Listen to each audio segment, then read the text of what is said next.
જેતપુરમાં 24 બાળમજૂરોને મુક્ત કરાવાયા છે। પોલીસ અને શ્રમ વિભાગની સંયુક્ત ટીમે ચંપારાજપુર રોડ ઉપર આવેલા બે અલગ અલગ કારખાનામાં તપાસ હાથ ધરી, જેમાં જય ગણેશ ફોલ્ડિંગ વર્ક્સ યુનિટ એકમમાંથી 16 અને જય ગણેશ ફોલ્ડિંગ યુનિટ 2 માંથી 8 જેટલા બાળમજૂરોને મુક્ત કરાવાયા છે।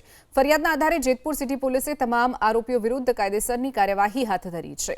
તો રાજકોટનું જેતપુર, જ્યાં ચંપારાજપુર રોડ ઉપર શ્રમ અને રોજગાર વિભાગ દ્વારા પોલીસ બંદોબસ્ત સાથે બાળ મજૂરી નાબૂદ અંતર્ગત જે ઝુંબેશ ચલાવવામાં આવી છે, જેમાં બે કારખાનામાંથી 24 બાળકોને મુક્ત કરાવાયા છે। ચંપારાજપુર રોડ ઉપર આવેલા બે અલગ અલગ કારખાનામાં તપાસ હાથ ધરી, જેમાં જય ગણેશ ફોલ્ડિંગ વર્ક્સ યુનિટ એકમમાંથી 16 અને જય ગણેશ ફોલ્ડિંગ યુનિટ 2 માંથી 8 જેટલા બાળમજૂરોને મુક્ત કરાવાયા છે। ફરિયાદના આધારે જેતપુર સિટી પોલીસે તમામ આરોપીઓ વિરુદ્ધ કાયદેસરની કાર્યવાહી હાથ ધરી છે।